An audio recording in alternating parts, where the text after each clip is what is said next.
Chers auditeurs et chères auditrices de Sun Vibes, bienvenue pour votre émission Vous les femmes.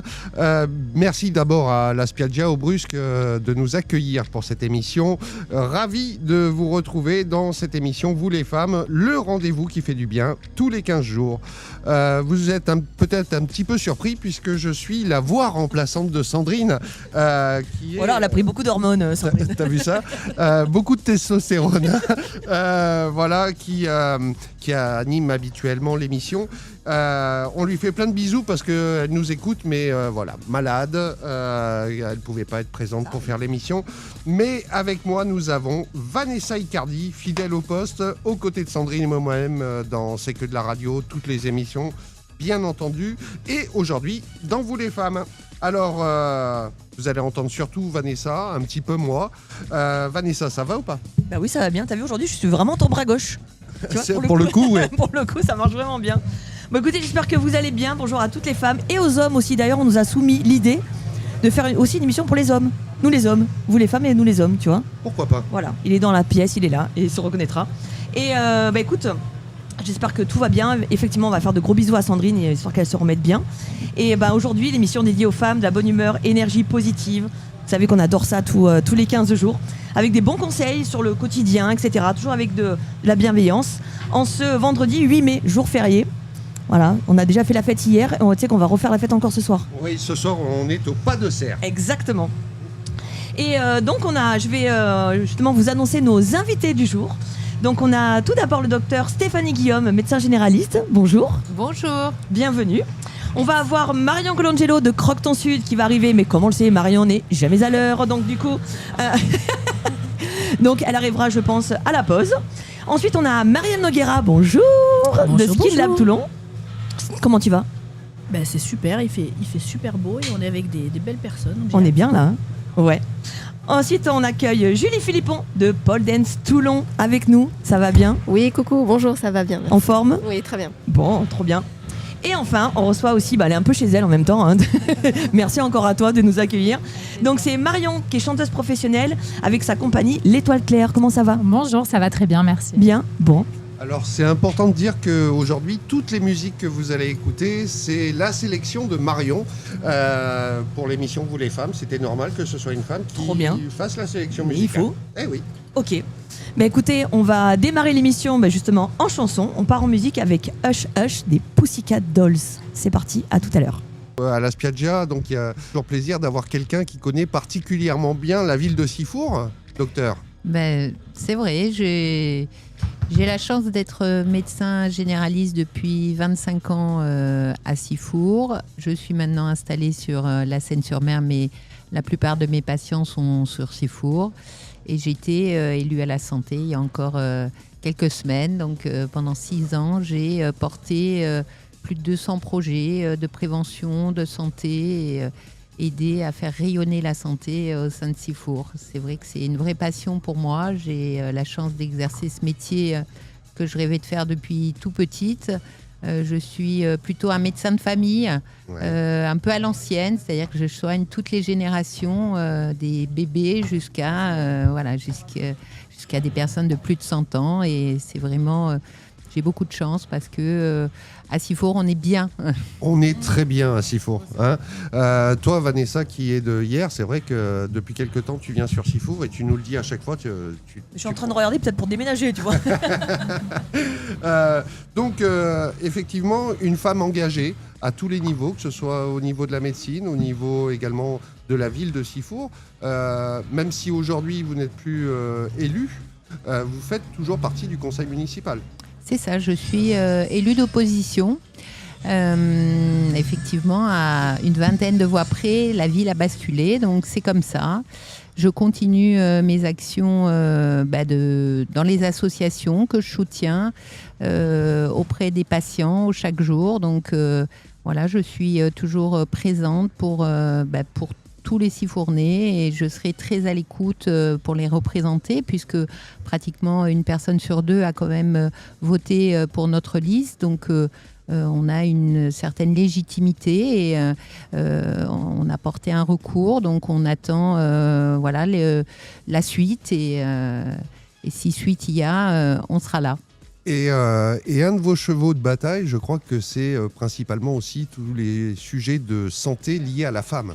C'est ça. Hein ? La santé de la femme est un domaine particulier. J'ai eu la chance de rencontrer avec Agir pour le cœur des femmes la professeure Claire Mounier-Veillé, qui a créé Agir pour le cœur des femmes, le bus du cœur des femmes. On a eu la chance de recevoir 4 années consécutives et qui, elle, s'est passionnée pour la santé des femmes parce que nous, les femmes, elle est partie d'un constat.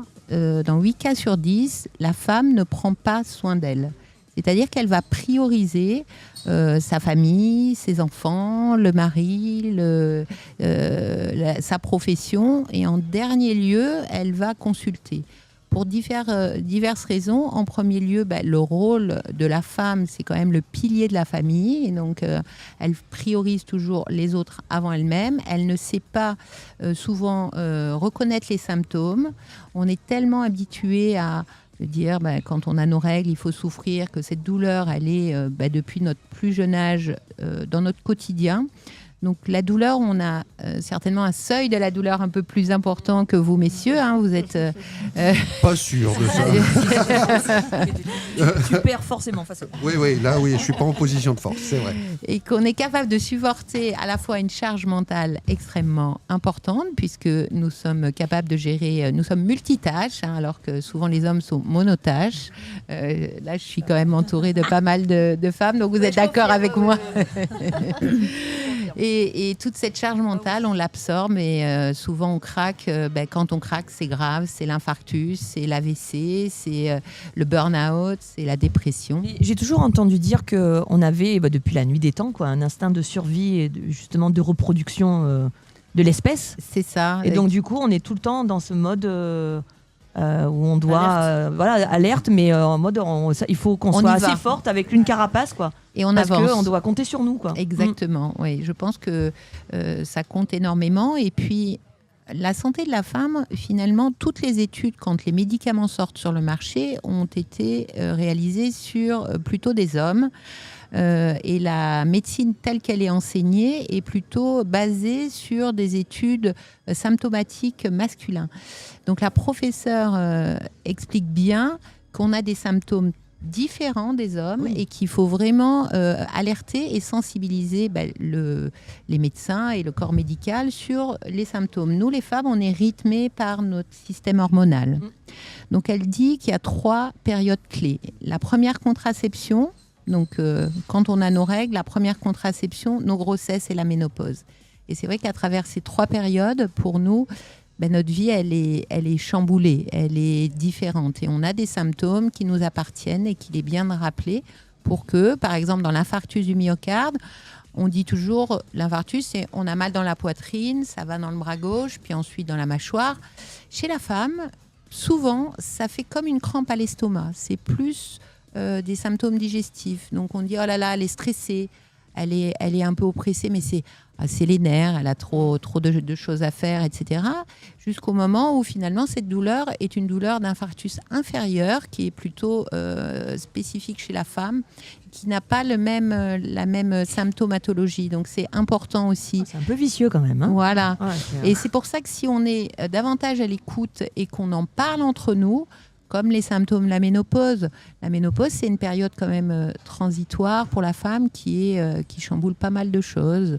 Son état, l'équilibre émotionnel, physique, on n'a plus nos règles, on a mal partout. Enfin, il y a des femmes qui n'ont rien et puis il y en a d'autres qui sont complètement au fond du trou. Et c'est vrai qu'il faut savoir en parler, trouver des gens qui s'intéressent à ça, parce que souvent, même certains types de gynécos, certains types de médecins disent bon, ça va, c'est la fatigue, ça ira. Eh ben non, c'est pas une fatalité. On a des solutions ou de traitement ou d'approches différentes on a le droit, on est en droit de se sentir bien, d'être en forme. Et c'est pour ça que ces émissions comme celle-là, c'est très important parce qu'on se retrouve, on échange et c'est entre nous. On doit apprendre à être solidaires, nous les femmes, pour avoir davantage de poids. Parce que les hommes ont su toujours le faire dans plein de domaines.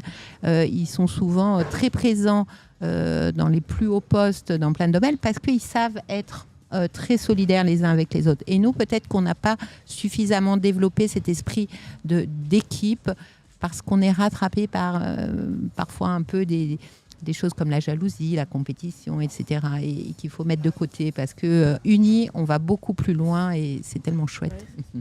Alors, justement, par rapport à la maladie des femmes en règle générale, je crois qu'un point sur lequel vous travaillez énormément, c'est le côté préventif. C'est important de le rappeler et d'en parler, le côté prévention de la santé des femmes. Oui, les 3 A, anticiper, alerter et ensuite agir.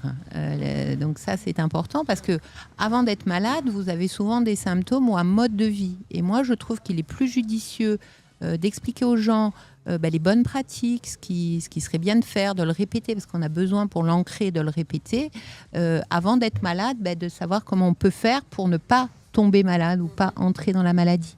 Donc la prévention, c'est super important. C'est parler simplement, avec des mots simples, à tout le monde pour expliquer des choses que tout le monde peut comprendre. Et c'est aussi incarner. C'est-à-dire que il ne suffit pas de dire oui, il faut le faire et nous qui devons porter la bonne parole, ne pas faire aucun sport ou pas manger comme il faut. Je pense que dans la vie, on peut tout faire, mais il y a une certaine mesure. On doit avoir un quotidien quand même assez rythmé. Le sommeil, c'est hyper important, l'activité physique, ne pas fumer, boire modérément ou ne pas boire. Tout ça, on a les cartes en main et puis notre avenir nous appartient. C'est sûr que si tu fumes 3 paquets par jour, tu bois 1 litre de vin par jour et que tu restes dans ton canapé, c'est certain que ça ne va pas aller loin. On ne se donne pas tous les éléments pour réussir et bien réussir sa vie de manière longue. C'est ça, c'est ça. C'est marrant, Vanessa, ce discours, justement, en rapport avec la médecine, ça te rappelle pas ça rejoint un petit peu le discours que tient régulièrement le docteur Paulet, tu sais, où il y avait c'est un médecin, donc un gynécologue qui intervient souvent dans cette émission, qui, lui, a passé une dizaine d'années en Thaïlande. Et ces principes-là, justement, de prévention, d'anticiper les maladies, c'est quelque chose qui est inné là-bas. Ce qui n'est pas forcément le cas en France, où on est plus dans le soin, une fois que les choses sont arrivées, plutôt que d'anticiper ce qui peut se passer. Ah oui, complètement. C'est un peu exactement. Déjà, ça coûterait moins cher et puis c'est toujours mieux d'agir avant que de tomber malade. Donc, si on a des petites combines ou des choses pratico-pratiques, c'est bien de le partager. Et les Asiatiques, tous ces gens de ces pays avec la médecine chinoise, ont déjà une approche globale du patient. C'est-à-dire que nous, on a plutôt tendance à le découper en morceaux. Vous allez voir votre cardiologue, il voit votre cœur, le gastro, votre tube digestif. Et nous, le médecin traitant, on doit un peu voir le patient dans sa globalité. Mais souvent, par manque de temps, on ne peut pas aller vraiment en profondeur de voir le patient globalement dans tout ce qu'il a exprimé. Et quand on fait une médecine un peu plus d'écoute, on va dire, on y arrive parce qu'il faut instaurer la confiance et puis il faut que le patient nous donne les bonnes informations. Et ça, ce n'est pas en 10 minutes que vous pouvez expliquer si vous avez mal au dos parce que vous avez un lumbago, que finalement vous êtes pris la tête avec votre femme, qu'au boulot ça va pas, que vous dormez mal. Ces contractions vont faire que finalement, si je soigne que votre dos en vous donnant des anti-inflammatoires, vous allez revenir, vous ne serez pas du tout amélioré. Quand même qu'il y a un peu de laxisme de la part des gens, c'est-à-dire qu'il n'y a pas assez de recherche en profondeur. Donc déjà, je pense qu'il n'y a pas assez d'éducation ou pas assez de messages. Donc que ça soit à la télé, dans les journaux, sur les médias, etc. Parce que moi, je vois de mes parents, et encore, je suis dans le milieu de la santé depuis 10 ans, donc j'essaie d'apporter ce message-là. Mais c'est pas évident sur certaines générations de se rendre compte de certaines choses, parce que pour eux, il y a des choses qui sont ancrées, et c'est très dur de les défaire de ça, quoi. Oui, c'est justement, il faut répéter. Ils ont pris l'habitude de leur rendez-vous chez tel généraliste, etc. Et des fois, je leur dis peut-être que ça peut venir d'autres choses. Mais c'est dur de faire changer d'opinion. Ces générations de boomers qui sont un peu arrêtés sur leurs opinions, quoi. Oui, et puis on a une médecine qui est aussi orientée sur l'allopathie. L'allopathie, c'est soigner les symptômes. Donc les symptômes, derrière le symptôme, il faut peut-être aller chercher la cause ou la douleur ou les violences, etc. Mais ça, il faut du temps. Et nous, on est dans une société où on manque tout le temps de temps. Je pense que c'est ça, c'est le temps. Parce que si on prenait plus le temps, peut-être pendant une consultation, de revoir un patient sur plusieurs semaines, peut-être qu'on arriverait à mettre le doigt quelque part. Mais Oui, et puis prudent. les gens ont aussi besoin d'être vite soignés. Voilà, ils viennent, ils me disent docteur, voilà, je dors pas, il me faut un cachet pour dormir. Ils vont pas se dire alors pourquoi je dors pas. Je dors pas parce Pas que de magnésium, je ou- regarde mon téléphone avant de m'endormir, parce que j'ai bu des excitants avant de et tout ça mis bout à bout. Bah voilà, déjà agir là-dessus. Non, ils veulent tout de suite avoir le cachet qui va résoudre le problème. Je suis hyper déprimée, il me faut un cachet, docteur. Il faut que voilà, mais la solution miracle, elle n'est pas dans le cachet, elle est dans l'interrogation. Voilà, j'en suis arrivée là. Qu'est-ce qui se passe? On pose les choses. Et c'est pour ça que moi, je suis très ouverte aux médecines complémentaires. C'est-à-dire que moi, je suis là pour orienter et conseiller. Je ne peux pas résoudre en 5 minutes tous les maux du patient. Donc, c'est bien d'avoir à mes côtés des thérapeutes. Il faut trouver la thérapie qui vous convienne. Ça peut être de la sophrose, ça peut être le MDR, enfin, des techniques qui sont quand même reconnues pour aller en profondeur et dénouer un peu les nœuds qui sont mis dans la tête, qui fait que maintenant vous dormez pas, vous êtes trop stressé, ou vous en êtes arrivé là. Parce que le stress, c'est quand même quelque chose qui est très, très, très typique de notre société. Et, il faut qu'on ralentisse, qu'on prenne le temps. Et prendre le temps, ça nécessite de... Comme si vous tiriez sur le frein à main, vous voyez, de se dire « Oh, là, je suis bien, là, et je profite ». Et ça, les gens, ils veulent... ouais, on est là, on passe un bon moment, mais après, j'ai les enfants à aller chercher. Après, il faut que je fasse à manger. Après. Donc, en fait, c'est toute une éducation, vous avez raison. Et il faut prendre le temps. Et c'est passionnant, je trouve, de s'intéresser aux gens. Moi, j'aime vraiment les gens et j'ai comme mission d'aider les gens du mieux que je peux. Oui, je suis médecin, mais... je reste à l'écoute, je suis humain, je suis une maman, j'ai 3 enfants, je suis une sportive, je suis une chroniqueuse, mais tout ça sert aussi à travers ce que je fais, pouvoir toucher les gens dans ce milieu-là aussi. Et si je peux apporter ma pierre à l'édifice, je le fais vraiment avec beaucoup de plaisir. Et on est quelques-uns comme ça à être vraiment des passionnés, à vouloir aider les gens, mais vraiment viscéralement. Ça se sent. Voilà. Marion, un ressenti par rapport à ce que vient de dire le docteur Stéphanie Guillaume? Oui, alors moi, je suis complètement d'accord avec tout ce qu'elle a pu dire. Et c'est vrai qu'on vit dans une société à 2000 à l'heure. Enfin, moi, j'ai l'impression que je suis jamais sans rien faire. Mais voilà, c'est la vie qui fait que entre les filles, le travail, les passions, on est toujours occupé. Et c'est vrai que parfois, je me dis, il faudrait que je ralentisse parce que je sais que de base, déjà, je suis une personne très, très stressée. Mais en plus, ajouter le stress de la vie quotidienne et tout, je sais que ça fait pas forcément du bien à mon corps.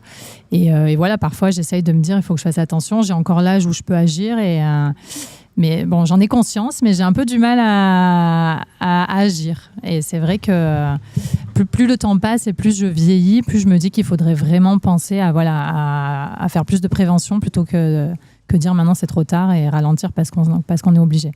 Mais c'est vrai qu'il existe de moins en moins quand même de docteurs un peu de famille comme ça. C'est compliqué de tomber sur...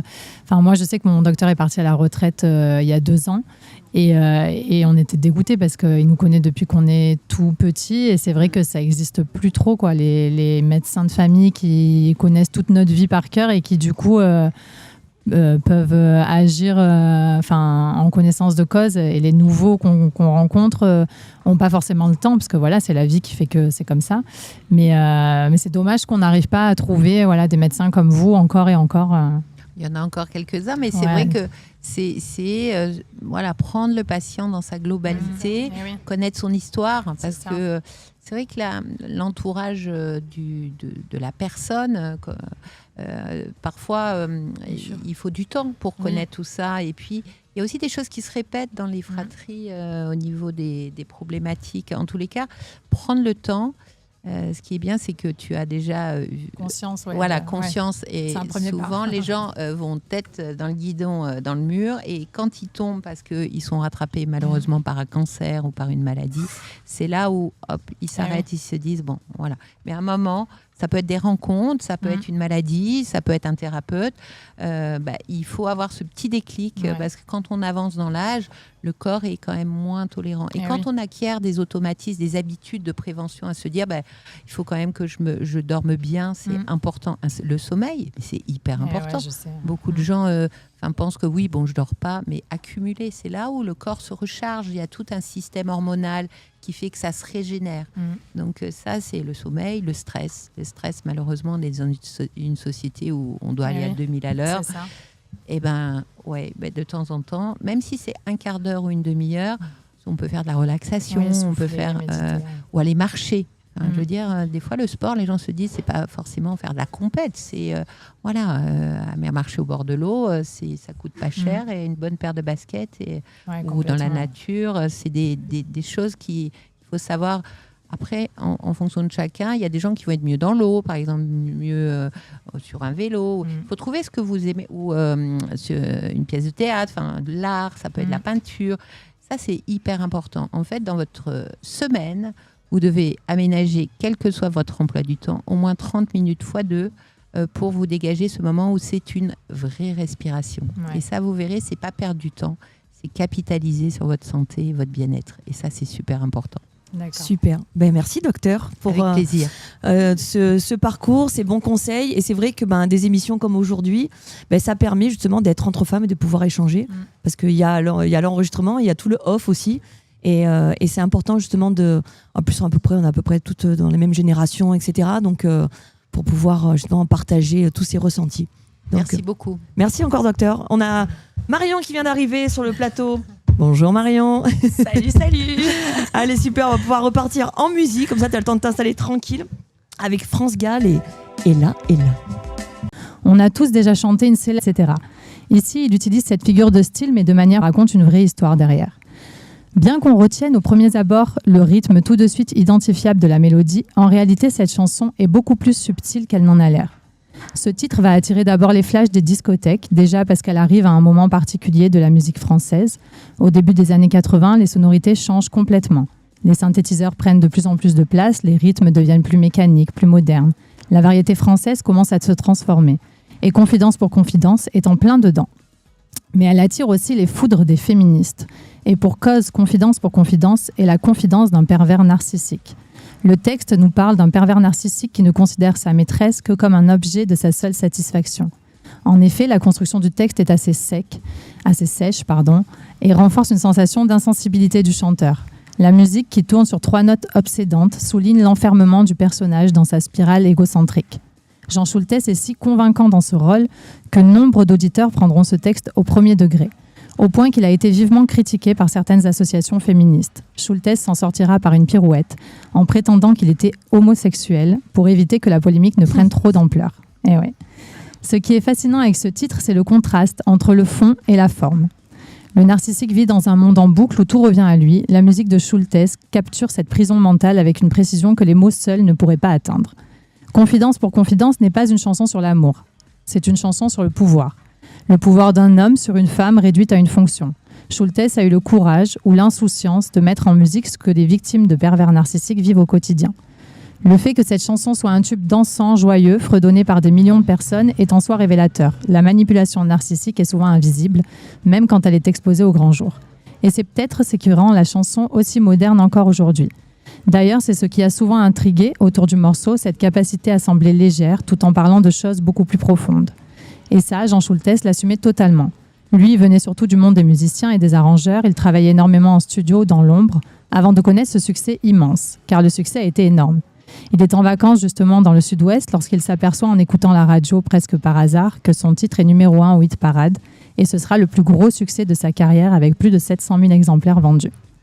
Le morceau devient rapidement incontournable à la radio, dans les émissions de variété, dans les soirées. Et paradoxalement, cette popularité a parfois un peu enfermé Jean Schultes dans cette image du chanteur d'un seul immense tube.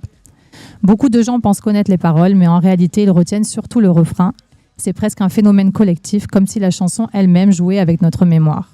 Au fond, ces confidences pourraient être celles de n'importe qui. Et c'est peut-être pour ça que la chanson continue de traverser les générations. La preuve récemment avec la reprise remarquée de Tessa B dans l'émission The Voice, là où la version originale jouait beaucoup sur le rythme et une forme de détachement élégant, Tessa B a choisi quelque chose de plus intime, plus vulnérable. Sa reprise, personnellement, me bouleverse à chaque fois que je l'écoute, de par sa manière d'appuyer sur les mots et de redonner au texte tout son sens, et par son timbre de voix cassé et précis. Elle a ralenti le regard porté sur le texte, elle a fait ressortir les émotions cachées derrière le refrain qu'on chantait presque machinalement depuis des décennies. Et soudain, on redécouvre la chanson autrement. C'est toujours le même morceau, mais ce n'est plus la même époque, plus la même sensibilité. Et c'est probablement ça la marque des grandes chansons. Elles survivent parce qu'elles peuvent changer de visage avec le temps. Alors la prochaine fois que vous entendrez Confidence pour Confidence, prenez quelques secondes pour écouter vraiment ce qui se cache derrière la mélodie. Parce qu'au fond, derrière ce tube des années 80, il y a quelque chose d'assez universel. Notre besoin de parler, de cacher certaines choses et parfois aussi simplement d'être entendu. Et entre les confidences de 1981 et celles d'aujourd'hui, une chose n'a pas changé. Derrière les chansons qu'on fredonne sans y penser, se cachent souvent les vérités qu'on ose le moins dire.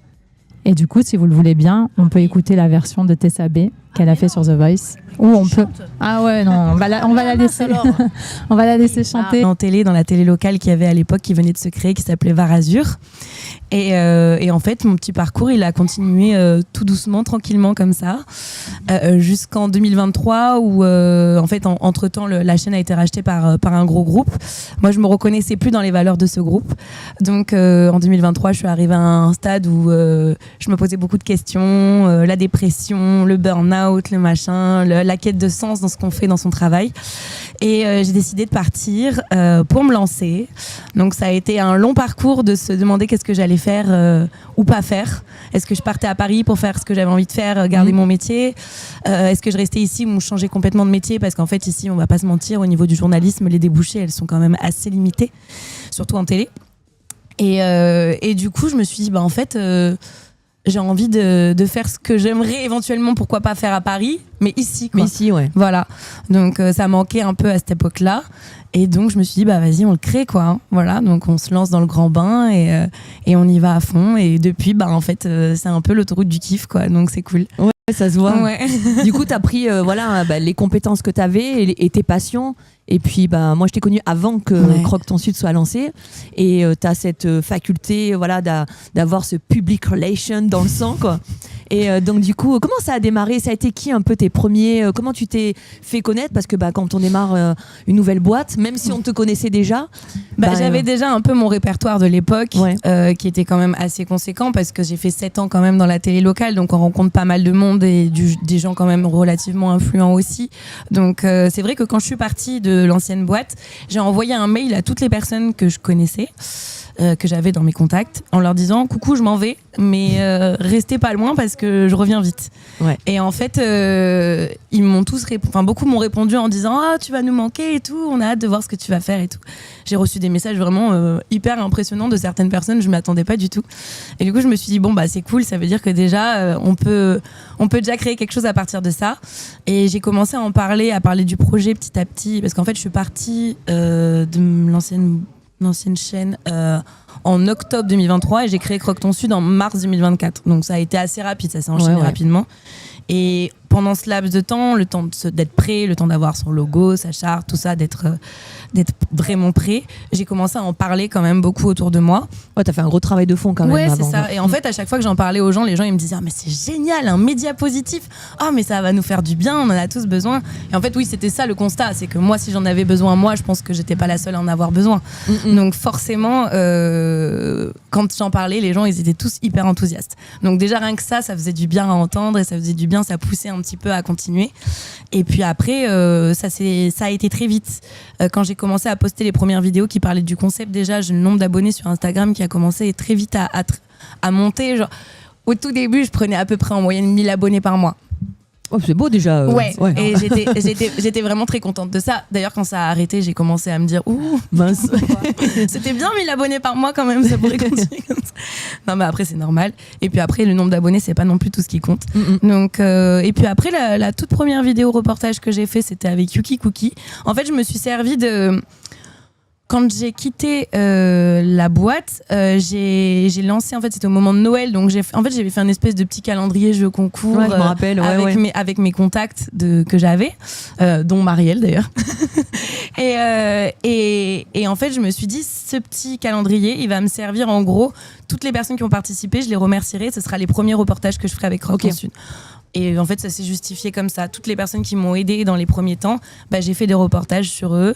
Et du coup, il y en avait 24. Parce que tu avais un peu ciblé au départ qui tu voulais interviewer, un peu les formats sur lesquels tu voulais travailler, c'était quoi ? En fait, vraiment, j'ai jamais voulu me spécialiser, ça c'est sûr. C'est ce que j'avais dit dès le départ. Moi, je suis quelqu'un qui s'ennuie, qui se lasse très vite, qui a besoin d'être tout le temps en mouvement, de découvrir tout le temps plein de choses et de rencontrer tout le temps des nouvelles personnes. Donc, je pouvais pas. Au début, je m'étais dit, on se spécialise dans la food, ou dans le vin, ou dans la mode, enfin des sujets qui m'intéressent quoi. Après je me suis dit en fait il y a trop de sujets qui m'intéressent, je peux pas me spécialiser quoi. Donc non, j'ai pas ciblé. La cible c'était vraiment le positif et le sud. Voilà, c'était vraiment que ce soit un magazine un petit peu un média d'art de vivre et de positif quoi. D'accord. Parce que les deux vont ensemble forcément. Et après, justement, la façon dont tu travailles, est-ce que tu as une équipe avec toi ? Là, actuellement, on est deux. J'ai une jeune fille qui est en alternance avec moi depuis le mois d'octobre, qui s'appelle Eléa, qui est géniale, et avec qui on fait un super binôme maintenant. Franchement, ça fonctionne super bien. Donc, je suis tout le temps en train de communiquer en disant maintenant on est deux. Ouais. Parce que c'est vrai que comme je suis un peu omniprésente avec ma tête qu'on voit partout tout le temps, les gens ont tendance à oublier qu'il y a Eléa aussi. Et moi, je veux vraiment la mettre en avant parce qu'elle est vraiment top. Et on est vraiment deux à travailler, donc faut vraiment que les gens, quand ils nous contactent, ils disent pas bonjour Marion, parce qu'elle le prend mal, en plus elle est un peu sceptique. Je dis oui, à chaque fois ils disent bonjour Marion, je dis oui, bon, on va leur dire, dites bonjour Eléa. Voilà. Et du coup on a un bon petit binôme, et puis bon après chaque chose en son temps, on verra comment ça évolue. Et après, selon... donc, je pense que tu as des demandes. Est-ce que c'est toi qui vas un peu démarcher certaines marques ou certains établissements, ou quand quelqu'un vient te voir, comment ça se passe, en fait, toute la démarche Alors, majoritairement, c'est les gens qui viennent vers nous. Moi, il y a des gens, des fois, quand j'ai vraiment envie de travailler avec une entreprise ou avec un concept ou quoi, je les contacte. Ouais. Après, ça prend pas. En fait, on se rend compte que souvent, quand on va vers les gens au début, ils sont un peu réticents, ils se disent « Oh, les réseaux ». Surtout qu'il y a un peu ce truc un peu ambivalent, là où les gens, ils me prennent encore des fois quand ils me connaissent pas pour une influenceuse. Ce qui est important de rappeler, c'est que j'ai quand même un gros background de journaliste, donc c'est pas forcément la même chose. Mais bon, après, c'est deux métiers complètement différents. On travaille vraiment sur le fond avec un reportage, interview, tout ça. Et moi, je fais pas payer des stories. Je fais pas vraiment. On travaille vraiment sur le reportage qui permet à chaque fois de présenter de A à Z une entreprise et de faire finalement une espèce de carte de visite générale de l'entreprise qui peut servir finalement à tout. Quoi. Voilà. Et donc, on est beaucoup contacté quand même. On est beaucoup sollicité par tout type d'entreprise. Parce que là, je viens d'être contactée par un monsieur qui a une entreprise de voitures sans permis. Ça m'a fait beaucoup rire. Quand vous connaissez un peu le background. Ah bah oui. Ça fait énormément rire. Ça peut que tomber sur toi, on est d'accord. Voilà. Écoute, le plaisir des voitures sans permis, je pourrais en parler avec grand plaisir. Ouais. Vraiment. Ça peut être un sujet, ça. Comment perdre ses points et comment... et les récupérer, voilà. Et comment faire en attendant des dingueries aussi, ça. Voilà, donc oui, c'est vrai qu'on est vraiment contacté par tout type d'entreprise, et c'est ça qui est génial en fait, c'est que les gens ont compris que on est vraiment là pour parler de tout le monde quoi. Ouais. À partir du moment, au début je disais, à partir du moment où vous tuez pas des chatons dans votre cave, il n'y a pas de raison pour qu'on parle pas de vous quoi. Après on sélectionne quand même, hein. Moi je sais que j'ai déjà refusé des collabs parce que par exemple des établissements où je sais que j'avais pas bien mangé ou des choses comme ça, je vais pas faire la pub dans un endroit là où moi je sais que je prends pas du plaisir. Voilà. Lié à tes valeurs aussi, ça évidemment, c'est important quoi. La confiance est super important. Ouais.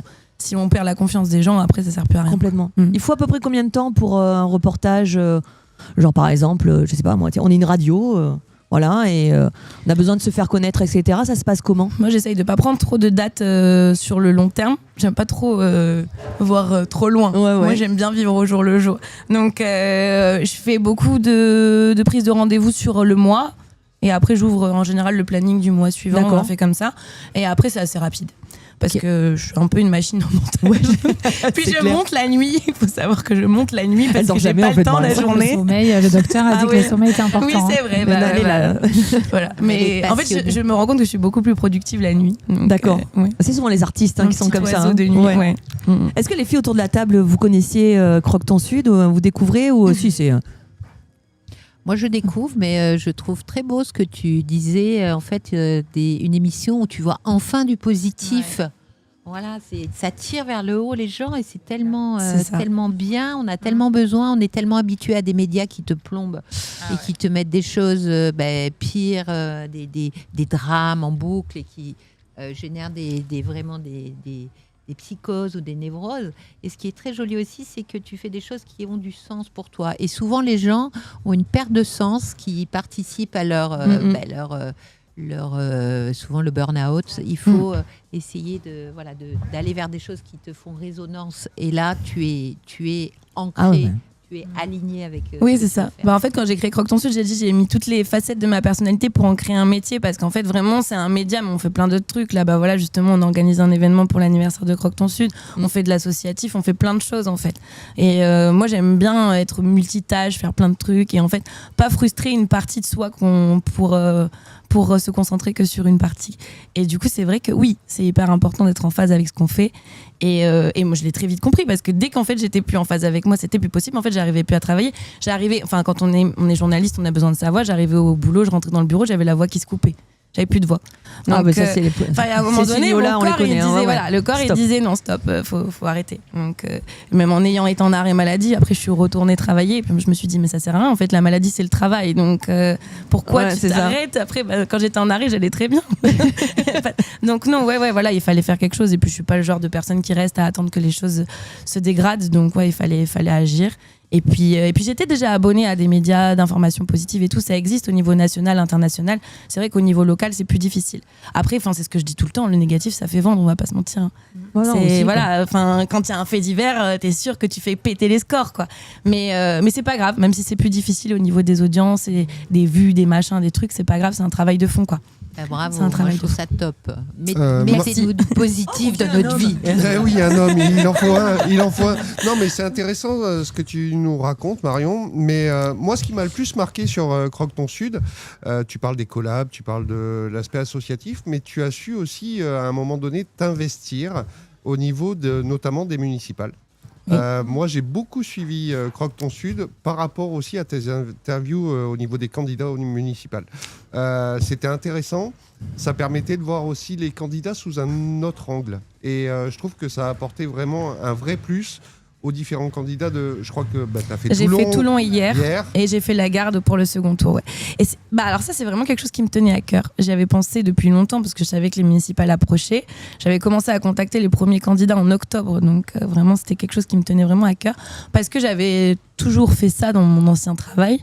Les élections de 2020, on avait fait vraiment, avec mon collègue avec qui je travaillais à l'époque à Var-Azur, on avait fait énormément de villes, on avait contacté tous les candidats, on a fait vraiment beaucoup de travail là-dessus. Et j'avais aimé ça, parce qu'en fait, finalement, c'est vrai, à l'époque, Var-Azur, c'était aussi un petit peu ce que je fais maintenant, c'était très positif. Le patron, il appelait ça un peu une télé bien-être, donc j'aimais bien un peu le concept. Et c'est vrai qu'à chaque fois, l'idée, c'était vraiment de présenter de manière très neutre les candidats pour que les gens puissent se faire leur propre avis dessus. Et là, c'est ce que j'ai voulu faire, avec un côté encore un peu plus intime, un peu plus... même un peu plus ludique, quoi, voilà. Et parce qu'il y a beaucoup de gens qui se désintéressent de la politique, notamment les jeunes. Il y a beaucoup de gens qui regardent plus la télé non plus parce que justement, comme on disait tout à l'heure, c'est toujours hyper morose, hyper négatif, tout ça. Et en fait, comment ils font ces gens-là pour avoir accès à l'information qui les concerne le plus, en fait, finalement, parce que les municipales, c'est celles qui ont le plus d'impact sur notre quotidien à tous. Donc, c'était important, finalement, d'apporter cette information aux gens qui me suivent parce que je trouve que ça fait vraiment partie de mon devoir d'informer les gens. Et c'est vrai que ça m'a coûté un peu parce que comme j'ai voulu faire tous les candidats, on m'a un peu traité de tous les noms oiseaux selon les candidats interviewés, disons. Voilà. Mais c'est pas grave parce que pour moi un journaliste. Moi, quand j'étais en école de journalisme, on m'a dit un journaliste ça doit être neutre. On me l'a appris à l'école. Aujourd'hui, ça se perd, on le sait. Dans les médias, plus personne n'est neutre. D'ailleurs, c'est peut-être pour ça que ça m'est retombé dessus, parce que les gens n'ont tellement plus l'habitude de voir des médias neutres, ils ont tellement l'habitude de voir des médias qui sont engagés, soit d'un côté, soit de l'autre, qu'ils n'ont plus l'habitude de voir des gens qui donnent la parole à tout le monde sans prendre parti. Et donc, mais moi déjà, j'ai pas vraiment d'avis. Déjà, Toulon et hier, c'est pas des villes où je vote, déjà. Voilà, déjà. Et j'habite pas ni l'une ni l'autre. Mais par contre, oui, c'est important. Ça influe sur la vie et sur le travail de tout le monde. Donc, voilà. Et puis moi, j'ai pris du plaisir à faire ça. Mais moi, ça m'a marqué parce que nous, tu sais, on est une radio à la base sur Saint-Cyr. J'ai fait exactement ce que tu as fait avec les candidats de Saint-Cyr. Ah bah super. Et moi, contrairement à toi, je suis pas journaliste. D'accord, et ça m'a mis encore plus en lumière le vrai travail de journalisme qu'il y a sur ce type d'interview, parce que tu n'interviews pas un patron d'entreprise ou une association, là, il y a des projets derrière, il y a des gens, il y a des candidats, il y a des colistiers, il y a plein de monde. Donc un grand bravo à toi pour cet investissement. Nous, on te tirera pas dessus. Franchement, c'était top. Ouais, puis il faut pas oublier qu'il y a toujours un humain derrière un candidat, quoi. C'est important. Et puis aujourd'hui, on se rend compte que les gens votent presque plus encore pour la personne, que ce soit pour les présidentielles, les municipales ou n'importe quelle. Enfin, peut-être un peu moins les législatives parce qu'on les connaît moins, mais ils votent plus pour une personne, finalement, une personnalité qu'un candidat en soi, parce que personne ne regarde les programmes. Enfin, personne. De moins en moins de monde, en tout cas. Donc c'est vrai que pour moi, c'était important. Voilà. Merci beaucoup de l'avoir remarqué, ça me fait plaisir. Trop bien. Ouais, c'est vrai. Et du coup, tu parlais peut-être de la fête des 3 ans. C'est quoi tes prochains Les 2 projets ans. Ouais, les 2 ans. C'est bientôt, c'est le 25 mai. Ok. C'est pas loin, c'est au Fort Napoléon à la Seine. Donc je suis très très très contente de le faire là-bas parce que l'endroit est magnifique. En plus, c'est un lieu historique et tout. Enfin, je suis hyper flattée de le faire là-bas. C'est l'association Noaidi qui m'a ouvert les portes parce qu'ils ont tout retapé, ils ont fait un travail de fou et donc il va y avoir plein d'animations, ça sera de 14h à minuit, donc un vrai petit marathon. Bon créneau, hein, ouais. Voilà, oui, parce que moi j'aime bien faire découvrir un petit peu les personnes avec qui j'ai travaillé tout au long de l'année ou pendant ces 2 ans, que ce soit des créateurs, des artistes, des artisans, enfin un peu tout. Donc il va y avoir un marché créateur, il va y avoir des ateliers, il va y avoir des animations. Il y a la possibilité de faire de venir. J'ai dit avec les enfants, les chiens, tout le monde peut venir. Les chiens c'est moins conseillé le soir parce qu'il va y avoir un gros DJ set avec 5 DJ de la région. Joli. Donc voilà, c'est très cool, je suis très contente et vraiment j'ai hâte qu'on y soit parce que là on a commencé à communiquer aujourd'hui en plus dessus. Magnifique. Donc c'est tout neuf. Moi je m'y prends toujours au dernier moment. À tout hasard, tu fais pas ça avec le petit apéro improvisé des fois? Non, alors eux ils y sont la veille. Ouais. Ils y sont la veille. Après c'est des partenaires à moi, donc c'est marrant parce qu'il y a 2 partenaires à moi qui font des soirées là-bas le même week-end que moi. Il y a Sabor à miel le vendredi soir et le dimanche il y a la petite apéro improvisé, le lundi c'est moi. Donc si vous voulez la proc du Fort Napoléon, voilà. Pour les auditeurs d'ailleurs, on y sera tout à l'heure au château du Pas de Serre. Tout à fait. Voilà. Avec le petit apéro improvisé. J'y serai aussi. À tout à l'heure. On va trinquer en avance. Ça te va? À tout à l'heure. On est bon alors. Merci beaucoup Marion. Avec pour ton plaisir. smile. Merci à vous. Et on se retrouve en musique avec Axel Red, la chanson des karaokés. On adore. Sensualité, on est d'accord? Oui, c'est ça. Quelle bonne transition, justement, pour avoir avec nous une deuxième chroniqueuse. Julie, comment ça va? Ça va bien. Ça va je suis bien. très contente d'être parmi vous. Yes, donc sensualité, et on ne peut pas penser à Julie sans sensualité, parce que je pense que toutes les femmes qui rêvent d'avoir un corps comme Julie à 50 ans, on peut dire ton âge, parce que justement c'est juste incroyable. Allez voir 51. Ça on le dira pas. Oui, d'accord. Mais et donc de voir ce que tu fais. Donc tu vas nous parler de ton métier, passion aussi. Et voilà, parle-nous un peu de ce que tu fais. Et je pense que les gens vont très vite comprendre pourquoi je dis tout ça. Ouais. Donc voilà, je fais de la pole dance. Je suis coach de pole dance. J'ai une école de pole dance à Toulon qui s'appelle Pole Dance Toulon, que je gère avec ma fille Salomé, qui n'a pas pu être présente aujourd'hui, mais qui sera là bientôt. Yes. Voilà, donc la pole dance, c'est quoi? C'est génial déjà. J'invite toutes les femmes à essayer la pole dance. Qui a déjà essayé autour de la table? Moi j'ai déjà essayé. J'en étais sûre. Et moi, quand j'étais jeune, c'était mon métier. Ah oui. Donc la pole dance, c'est quoi? Donc c'est une activité sportive et artistique qui mêle à la fois force, endurance, souplesse, agilité, grâce, coordination. C'est vraiment un sport très très complet. On peut y donner le sens que l'on veut, le côté sportif, le côté artistique, le côté sensuel.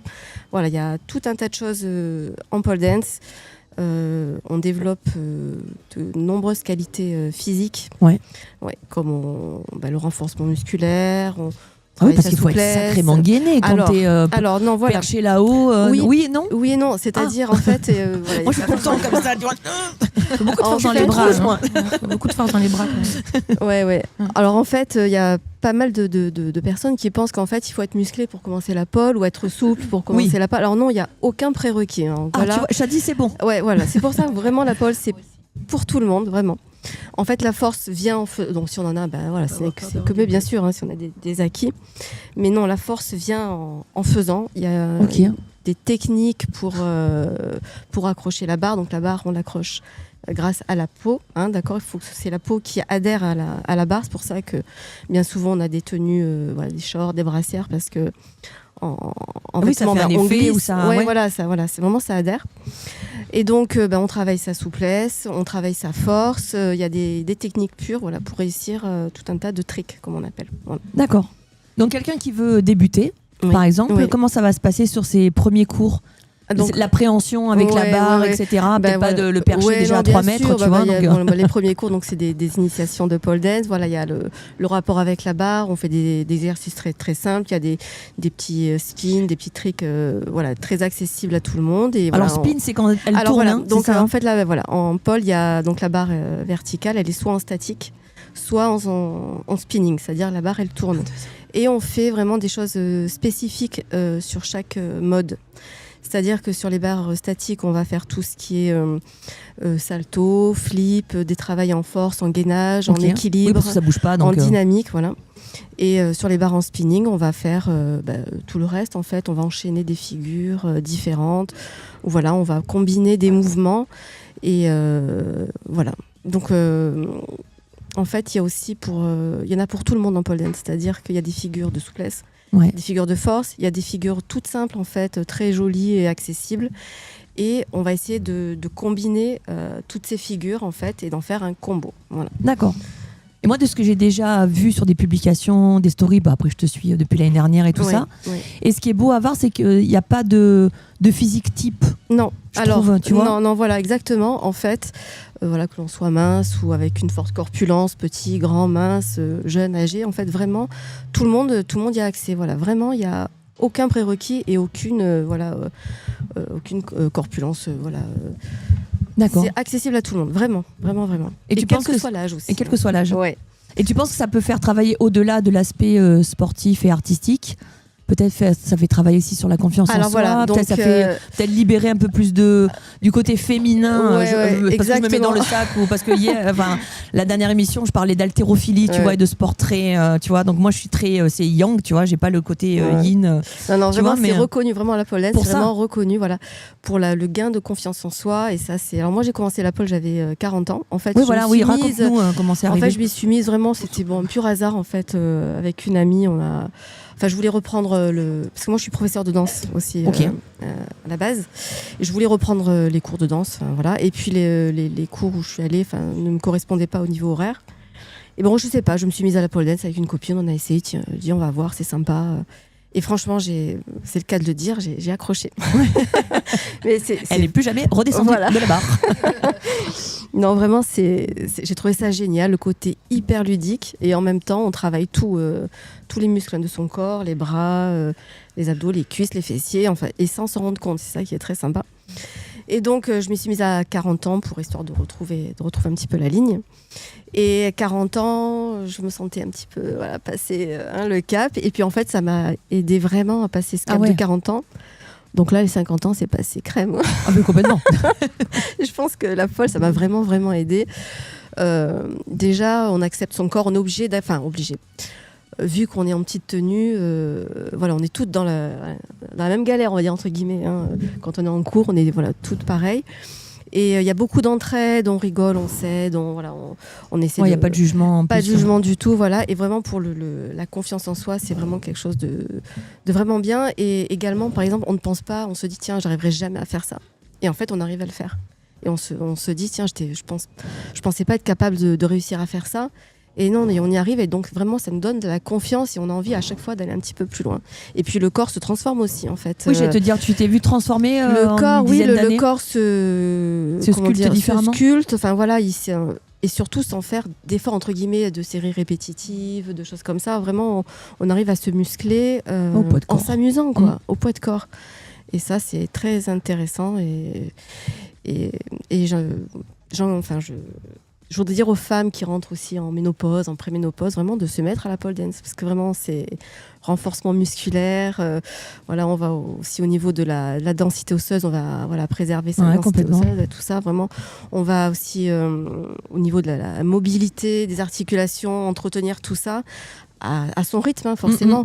Et vraiment, il en faut pour tous les âges. Ouais. D'accord. Les filles, ça vous tenterait Une petite initiation. Alors Marion, c'est déjà fait.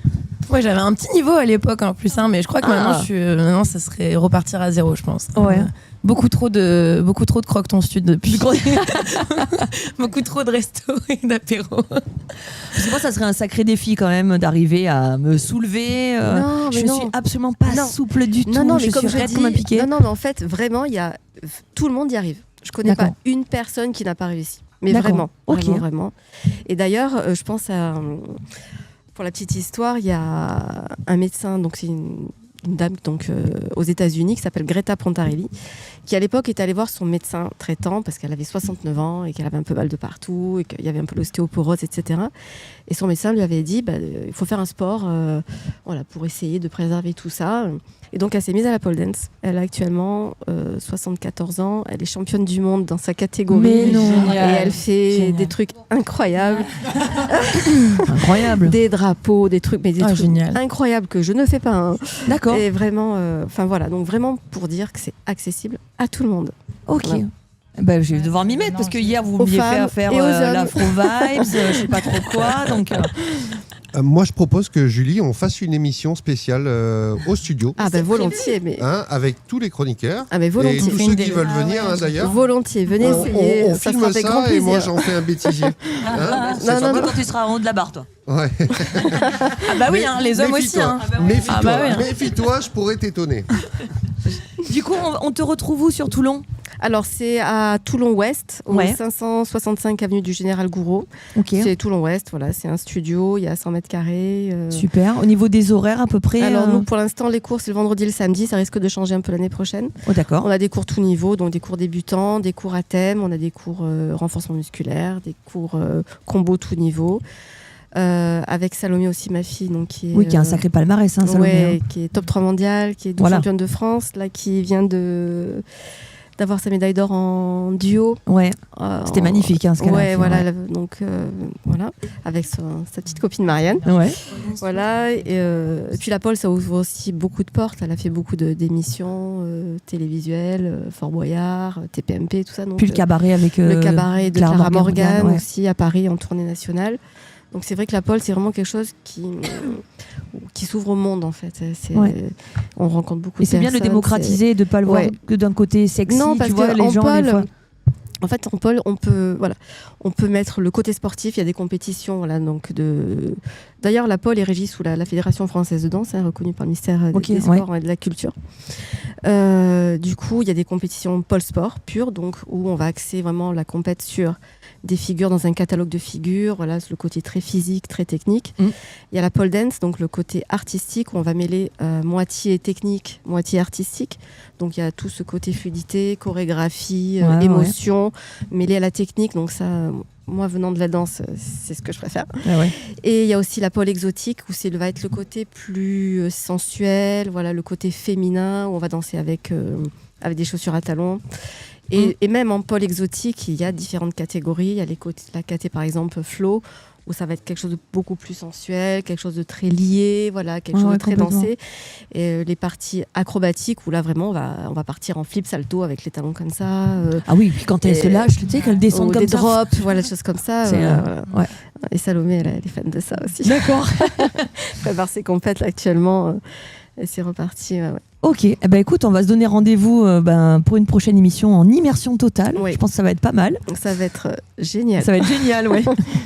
Et merci pour toute cette présentation de la pole. Et puis on va voir qui va vouloir s'y mettre en premier. Et justement, on va rester dans le côté danse, caliente et mouvement de hanche avec Shakira. Et donc, bien sûr. Et ce projet, donc du coup, quand tu l'as créé, quand tu l'as imaginé, comment t'as vu ça, quand t'as trouvé ton local, un peu ta DA? Je sais que t'es quelqu'un qui est très pointilleuse sur l'aspect design, la communication. Je sais que tu fais très attention à ça parce que c'est ton image de marque aussi. C'est important. J'ai voulu créer une marque. En fait, mon centre s'appelle Skin Lab avec 2 E, S-K-E-E-N-L-A-B. On est en plein cœur de la rue des Arts, dans cette belle ville émergente qui s'appelle Toulon. J'ai fait le pari il y a 3 ans de m'y installer. Pourquoi ? Parce que je trouvais le centre-ville assez dynamique par rapport à il y a 15 ans quand je l'avais laissé pour partir dans le 06 à Nice et à Cannes. Et j'avais envie de venir et ne pas être concurrente avec les esthéticiennes qui existaient déjà. J'avais envie de vous créer un lieu et de me le créer égoïstement à moi d'abord, parce que je savais que j'allais y rester pas mal de temps. J'avais envie d'être enfermée dans un truc mais assez sympa. Donc on a travaillé sur l'innovation. Oui, parce que on le dit, je te coupe, mais sans les dénigrer, mais tu dis tout le temps, moi j'ai pas un salon esthétique, je suis pas une esthéticienne, ou c'est pas un institut beauté classique, tu vois. J'en ai les diplômes, mais j'en ai pas les codes et je n'ai pas envie de les avoir. Chacun fait son métier comme il l'entend. Et un peu comme, d'ailleurs c'est pour ça qu'on est venu avec Marion, Colangelo, on a envie de faire les choses à notre sauce. Et aujourd'hui j'avais envie d'arriver sur le marché, vu que j'ai pas les codes, même si j'ai fait l'école, mais je l'ai fait à distance, donc j'ai pas les codes de l'esthétique. Je suis arrivée, mes soins, mes protocoles sont complètement différents. J'ai voulu qu'ils soient efficaces dès le premier soin. Donc ça faisait partie aussi de mes connaissances et de mes expériences au labo quand j'étais directrice commerciale grand compte là-bas, où j'ai développé une marque de cosmétiques solides de 13 produits. On a développé cette marque en 8 mois. C'était hyper intéressant. Donc j'ai acquis une expérience grâce aux personnes qui étaient là-bas, justement dans la cellule R&D. Les ingénieurs qui m'ont expliqué en chimie les actifs, aller chercher les fournisseurs pour les produits de beauté, comment fabriquer un sérum à queue, comment fabriquer une crème réparatrice. C'est passionnant les filles, Est-ce que justement les filles autour de la table, c'est quelque chose où vous prêtez quand même attention le soin du visage, les routines, etc. Est-ce que vous avez déjà fréquenté ce genre d'établissement du coup? Parler un peu d'expérience, Marion, je pense. Oui, mais... Oui. Alors moi, je connais Skin Lab, mais j'ai jamais testé la priorité de ton salon, tout ce qui est soin visage. Moi, j'ai été tester le Head Spa que j'avais adoré. Ah ben voilà, j'allais en parler, ouais. Mais c'est vrai que plus on vieillit et plus on prête attention à quand même à faire des soins en rapport avec je regarde de plus en plus moi perso comment on fait les soins et quoi appliquer sur la peau pour essayer de garder au max toujours fraîche. Change. Avec l'âge, donc on n'a plus les mêmes soins c'est ça. Quand on est jeune et quand on est moins jeune. Exactement. Surtout quand on est jeune, on laisse un peu. Perso, moi jeune, je mettais rien. Je faisais pas le nettoyage, je me démaquillais à chaque fois, mais je faisais pas de sérum, pas de routine. Et en fait, on se rend compte qu'il faut. Oui. Moi, je pense que je suis le bon client témoin pour Skin Lab. Elle a tout fait. Et moi, je dis souvent, je dis Marielle, elle m'a sauvé ma peau. Donc, parce que moi, c'était pas des problématiques d'âge, c'était des problématiques d'acné. J'avais énormément d'acné hormonale au niveau du menton et tout. Et en fait, comme on disait tout à l'heure, même si c'est que le physique, ça joue énormément sur la confiance en soi et sur la manière finalement dont on se présente aux autres. Et c'est vrai que moi, j'avais 27, 28 ans, j'en avais un peu marre d'avoir de l'acné, quoi. Parce que je passais à la caméra tous les jours, ras-le-bol. Et en fait, à force d'aller chez Skin Lab, d'écouter ce qu'elle me disait de faire, de prendre le collagène aussi, comme elle m'a dit de faire et tout.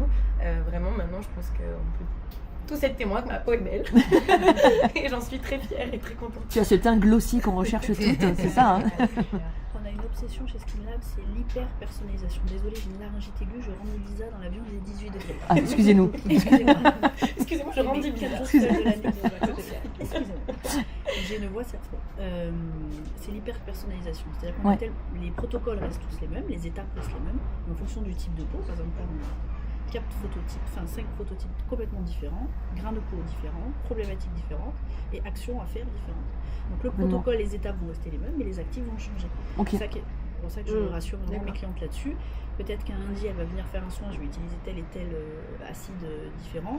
Une autre fois, elle va être un peu plus fragile, on va peut-être utiliser des actifs plus doux, on va personnaliser. L'hydratation ou le film hydrolipidique va peut-être être un peu plus altéré une fois, donc on va peut-être y aller un peu plus fort. On y personnalise, c'est ce qui est très intéressant chez Skin Lab. On a le choix de pouvoir faire un résultat hyper personnalisé. Et d'ailleurs, justement, par rapport à ça... On a des peaux vraiment toutes différentes, il faut le savoir. Oui, ça c'est vrai. La peau n'est pas la même. Et qui évolue en fonction des rythmes hormonaux, quand tu es enceinte, tu as une prise de peau, quand tu es ado, et à la ménopause, et ensuite en vieillissant, la peau est de plus en plus fine. Et on a des phénotypes différents, plus ou moins clairs. On a une perte hydrique qui se fait à la préménopause, qui commence à la préménopause et qui s'accentue au niveau de l'élastine et le collagène de auditeurs vont Des je me trompe. compléments. Voilà, où là on a l'élastine et la pertidrite qui arrivent sur la peau, donc on a le relâchement avec, je ne vais pas vous casser le moral. Ouais, mais on se voit le matin quand on se réveille. Hein. On le sait, hein, tu fais comme ça, tu fais ah, c'était tellement mieux quand c'était comme ça. Non, mais c'est bien de traiter de l'extérieur. Moi, je vous sublime le grain de peau, je vous l'hydrate, je vous le calme. D'ailleurs, en parlant de ça, parce que tu le mets en avant, notamment sur ton comptoir, tu travailles avec des marques qui sont quasiment exclusivement américaines et coréennes. Oui, carrément. Et pourquoi ce choix-là alors du coup? Pourquoi? Parce que je travaille exclusivement avec Dermalogica, en marque américaine avec Estemax. C'est des marques qui ont des actifs et qui sont déjà fabricants là-bas. Ok. Ils ont une Dermal Institute qui se trouve à Los Angeles, qui d'ailleurs j'ai envie d'y aller bientôt là pour voir. Et ce sont des fabricants. Donc on sait que quand une marque elle est fabricante et qu'elle n'a pas demandé à un laboratoire fabricant de faire sa formule, les coûts seront plus importants, mais tu vas payer le juste prix. Comme SVR par exemple, c'est une marque en pharmacie que je vous conseille énormément. Très bonne marque, ouais. C'est une marque qui, au niveau rapport qualité et prix, le consommateur s'y retrouve. Donc là, au niveau efficacité, elle va être un peu plus rapide parce que les actifs sont un petit peu plus concentrés. D'accord. Il y a des marques comme ça, il faut regarder sur Internet aujourd'hui, maintenant on peut tout savoir. Privilégier les marques qui sont fabricantes parce qu'elles n'ont pas fait d'économie sur leur coût de développement. En tout cas, elles ont moins de coûts de développement qu'une marque qui va faire appel à... D'accord. Et la plupart de ta clientèle, alors il y a un peu de tout quoi, mais qu'est-ce qui est le plus demandé? Est-ce que tu le vois en fonction des saisons? Est-ce que tu as mes stats, ouais, et le soin qui est le demandé le plus souvent? Alors, numéro 1, c'est l'anti-âge. Ok. On va traiter les taches, le relâchement, les ridules, parce que les ridules, on ne peut plus rien faire. Là, ça va être vraiment du rôle de la médecine esthétique, ou alors avec des peelings profonds, des peelings moyens comme le TCA, etc. Nous, au niveau esthétique, on s'arrête à 49%. Au-delà, nous n'avons pas le droit de le faire. Pareil pour les micro-needling, nous n'avons pas le droit. C'est à partir de... Eh oui. Et oui, mais ça, personne ne le sait. Non, c'est vrai, mais c'est bien que tu le Tu précises. as quand même une attaque jusqu'à 0,5 mm dans le. Et ouais, c'est de l'aiguille, hein. Ouais. Faut le faire avec minimum une infirmière Tout à fait. ou une médecine esthétique. Vous avez d'ailleurs le docteur Nguyen qui le fait très bien à Toulon avec sa femme, Madame Nguyen, qui fait les micro-needling et les peelings moyens. Nous, en tant qu'esthétienne, on a. Mais tu fais des peelings? Parce que tu me l'as dit de suite, elle me fait toi peeling. Ok. J'ai tellement envie de t'en faire un. Ah, tu veux faire un peeling? On fait les hommes. Non, ouais, parce qu'il y a quelques hommes qui écoutent aussi cette émission. Et moi, la question que j'ai envie de te poser, c'est est-ce qu'il y a aussi des hommes, et je pense de plus en plus d'hommes, qui doivent faire appel à tes services? Et c'est tout à fait le cas. Elle représente à peu près 6% de mes clientèles, ce qui est énorme sur mes statistiques 2025, 2024. Et ils viennent en toute décontraction aujourd'hui parce que le lieu n'est pas féminisé, hein. On est sur quelque chose de futuriste, orangé, assez expertise, pas du tout rose ou beige ou féminin. Donc ils sont très à l'aise. J'avais les chéris de mes clientes. Voilà. Après j'ai eu des gens sur Google qui cherchaient simplement un soin visage et ils me disaient justement les clients qu'ils avaient du mal à trouver des soins, mais après je respecte aussi mes collègues qui n'ont pas envie de prendre les hommes. Peut-être qu'elles sont dans un secteur qui est un peu éloigné ou en appartement. Malheureusement, une femme ne sait pas se défendre comme un homme physiquement. Et je peux comprendre qu'il y ait des peurs et des réticences. En tout cas, nous, on est en plein centre-ville, dans la rue des Arts. J'ai décidé de m'occuper aussi des hommes. Donc il y a beaucoup d'hommes qui viennent, et de plus en plus d'ailleurs. Là, j'ai eu un monsieur du Koweït qui venait, il faisait de l'import-export sur Toulon et Marseille. Il a trouvé sur Planity, il est venu. Moi, j'ai eu peur, qu'est-ce qu'il fait? Pas du tout, il a très bien consommé. Il n'a pas de pétrole. Il a adoré le concept, il va revenir quand il reviendra dans son prochain voyage. Il a fait quoi du coup? Alors il a fait un blanchiment dentaire sans peroxyde, il a fait un peeling pour les hommes, parce qu'on a un soin spécial pour les hommes qui s'appelle le Menskin, et il a également fait de la luminothérapie. Ah oui. Voilà. Oui, parce que tu bosses avec Nuance. Je bosse avec la marque Nuance, avec la marque MyBlam, mais beaucoup avec Nuance. C'est une marque qui m'accompagne notamment pour des événements que je fais chez Printemps, avec mon ami Maëlys de Thomas Sabot. On a créé un rendez-vous à peu près 2 fois par an. On a bientôt la 3e édition. On fait les collagènes multi-days, on fait découvrir le collagène sous toutes ses formes. Et Nuance nous accompagne justement sur la partie luminothérapie. D'accord. Et là, pareil, on voit une sacrée différence sur l'utilisation, parce que c'est un peu la tendance, on le voit sur les réseaux, tu vois. T'as de tout et n'importe quoi dans la luminothérapie, LED et l'infrarouge. Si c'est pas un minimum à 830 nm, ça ne marche pas, les filles. Donc, mesdames, n'hésitez pas à vous renseigner sur la description et la fiche produit. En dessous de 633 nm, c'est pas du tout. Ça sert à rien. Pas grand-chose. Tu as intérêt à le faire vraiment tous les jours. Ouais. Je suis pas sûre. En tout cas, là, la science le prouve. Ils ont fait les essais nuances, justement, avec une application entre 3 et 4 fois par semaine. Tu as un résultat sur le côté smooth de la peau. Ça ne va pas enlever les rides, encore une fois. D'accord. Les rides, c'est fini. Sur La contracture, quand elle est là, exactement. Ah. Sur la douceur de la peau, sur le palpé. Et souvent, quand tu intègres ce genre de routine, on appelle ça de la beauty tech, hein, quelque part, c'est comme quand tu fais un régime. Tu fais attention après à tout ce qu'il y a autour. Donc finalement, l'amélioration, elle est là. C'est un petit gadget qui va faire au te fur et à permettre de mesure. dire, attends, je fais de la luminothérapie après, je vais me démaquiller ce soir. Et oui. Peut-être aller chez SkinLab faire un peeling effectivement tous les 2 mois. Et ça crée en fait une routine, comme disait le docteur tout à l'heure. Il faut se créer des routines, prendre soin de soi, anticiper. Et ça fait partie. Et justement, de qu'est-ce ce que tu petit, préconises pour venir en routine en fait? Tous les combien il faudrait ça alors dépend si c'est du juste type de l'entretien, peau, ouais. exactement. S'il y a vraiment quelque chose à traiter comme Marion l'avait à l'époque, où elle venait une fois par mois où on traitait justement son acné avec des acides spécifiques pour tuer la bactérie de l'acné, c'est une bactérie. Ensuite elle a fait un traitement de fond aussi en interne, elle a utilisé du zinc, des oméga 3, je sais pas, un traitement de dermatite, non c'était pas total. Ouais, mais j'ai pas fait Il y a longtemps, elle n'a pas fait longtemps, c'était juste pour diminuer un petit peu l'inflammation. Nous, on a travaillé en externe, et après, si c'est tout ce qui est anti-âge, etc., et qu'il n'y a rien à traiter, une fois tous les 1 mois et demi, 2 mois, c'est parfait. Le peeling, ça sert à quoi? À exfolier la peau côté superficiel, ça enlève les cellules mortes, ça renouvelle, ça force la peau à se régénérer. Il ne faut pas non plus en faire trop, parce que ça, c'est pas bon non plus, la sur... Faut pas agresser non plus. D'accord avec moi, il ne faut pas agresser non plus la peau. On est quand même dans le sud, et la réaction de photosensibilisation de l'épiderme est réelle dans le sud. Donc attention à la protection solaire, attention...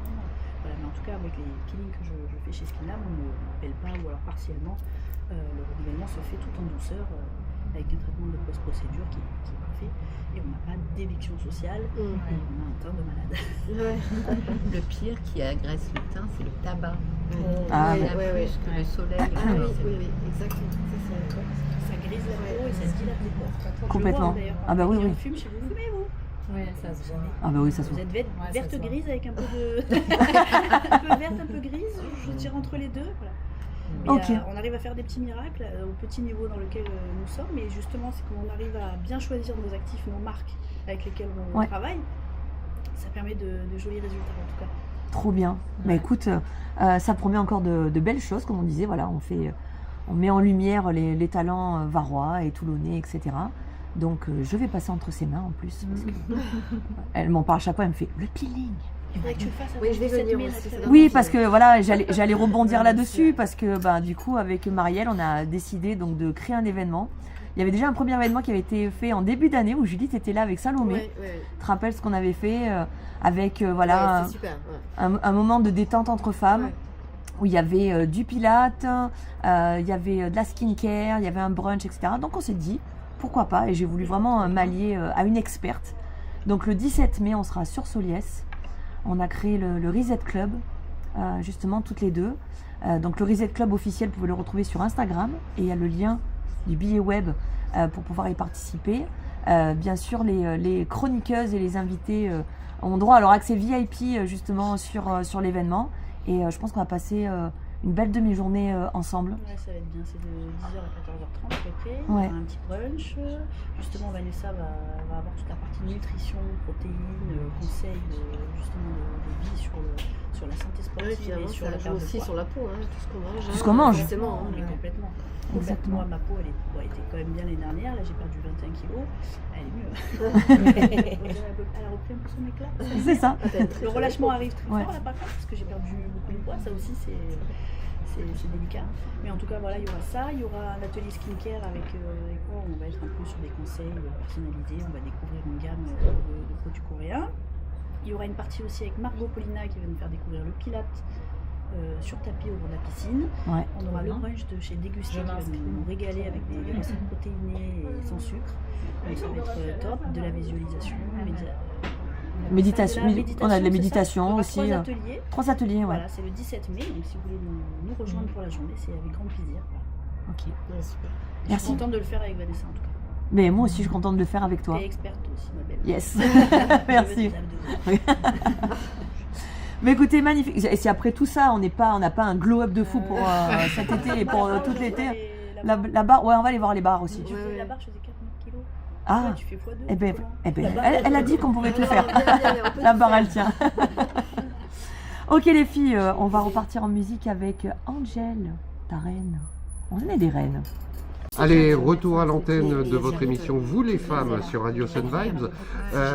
Pas mal d'invités, des sujets passionnants durant ces quasiment 2 heures d'émission. Et vous entendez, ça discute entre les chansons et tout, c'est impressionnant. Et puis regarde, hein, que toutes les invitées et tout, elles se parlent entre elles. On a repris l'antenne, elles s'en foutent, mais royalement. C'est ça. Bon, on a eu nos invités donc, mais Vanessa, même si tu as pris la place de Sandrine aujourd'hui, très bien pris la place de Sandrine d'ailleurs, bravo à toi. Il est l'heure maintenant de travailler un petit peu, c'est l'heure de ta chronique. Oui. Hein, allez, vas-y.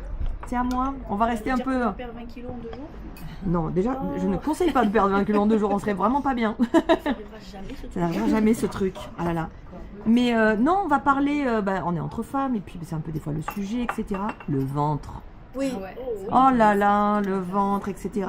Le ventre qui nous parle. En plus, on a le médecin avec nous, donc c'est parfait. Si tu as besoin d'intervenir ou quoi que ce soit, c'est ce que je dis, tu le fais. Donc déjà, on va faire le tour de la table. Et je pense que tout le monde va répondre. Qui a déjà eu ici le ventre gonflé sans raison? Oui.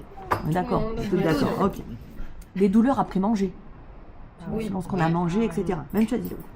La digestion compliquée au quotidien et tout ça. Et est-ce que vous vous êtes posé la question, est-ce que ça viendrait pas du... Peut-être que c'est le lactose, est-ce que c'est peut-être le gluten, parce qu'on on est tous dans cette dynamique-là. Peut-être que je mange pas assez de fibres ou trop de fibres, etc. Vous vous êtes déjà posé ce genre de questions ou justement, comme on disait, tu vas voir ton médecin ou tu vas en pharmacie, tu dis voilà, j'ai mal au ventre parce que j'ai tel désagrément, on te donne un truc sans prendre le problème, on va dire, à la racine, quoi. Donc des fois, c'est pas forcément tout ce que vous mangez, il y a plein d'autres choses qui se passent aussi. Mais on va dire déjà, première partie, ce qui se passe vraiment dans votre ventre, et de plus en plus on en parle, et je pense que c'est la chose dont il faudrait prendre soin en tout premier. Ça commence par un M.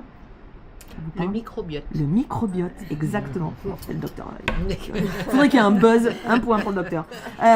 Effectivement, l'intestin, c'est un écosystème vivant avec 1 milliard de bactéries qui vont vous aider à digérer, ça va aussi vous protéger, ça va réguler l'inflammation, etc.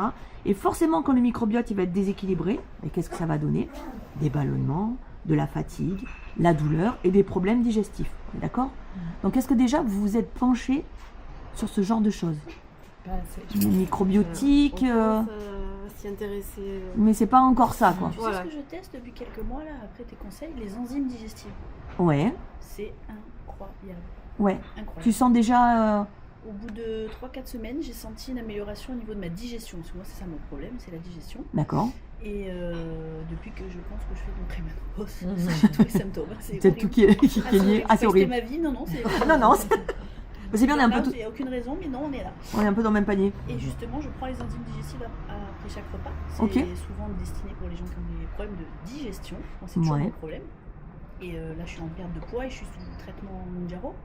Et en fait, là, ça te bloque un petit peu ton bol alimentaire et ça te ralentit ta digestion. Ok. Et les enzymes me font énormément. Donc, tu es venu retravailler ça. C'est important aussi. Ça m'aide énormément. Tu as un bon accompagnement aussi pour pallier à tout ça. Les gens qui ont des problèmes de digestion, vraiment, les enzymes, c'est la vie.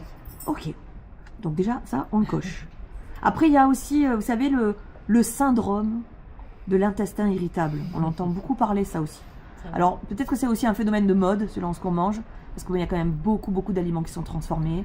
Il y a beaucoup de personnes qui mangent, on va dire, trop vite, rapidement, sur le pouce, qui prennent pas forcément le temps de manger et de cuisiner brut. Mais alors souvent, les symptômes qu'on va avoir, ça va être les douleurs abdominales, on vient là-dessus, le ventre gonflé.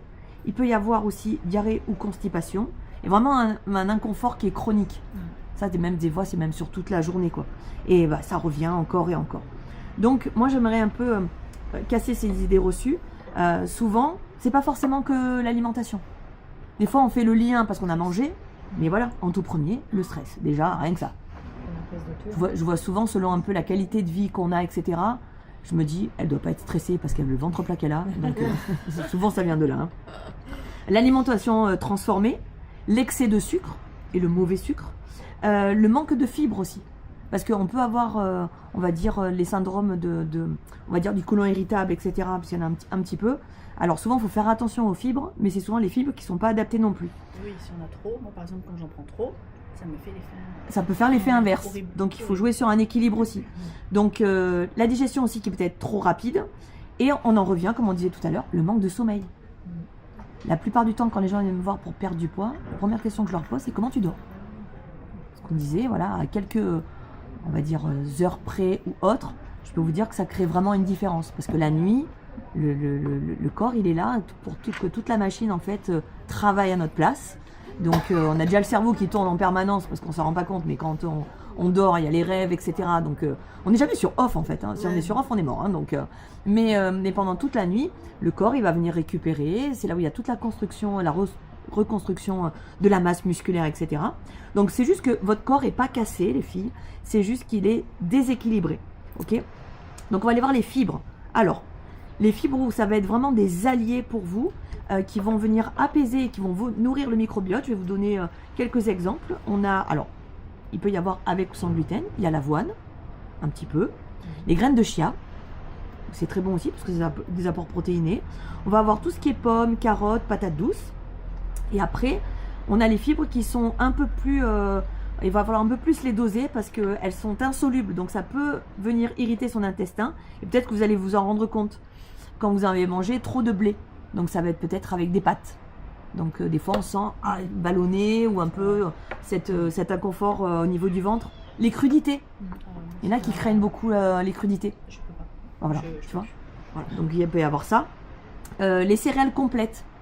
Parce qu'on dit souvent les pâtes complètes, le riz complet, etc. Mais si c'est complet, c'est justement parce qu'il y a cette coque qui donc vient envelopper la céréale, qui aussi apporte encore des apports en fibres, mais ça peut venir aussi agresser.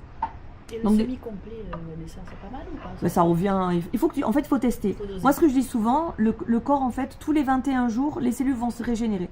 Donc, si vous commencez à lui créer une habitude, vous déterminez le jour et vous essayez de tenir 3 semaines.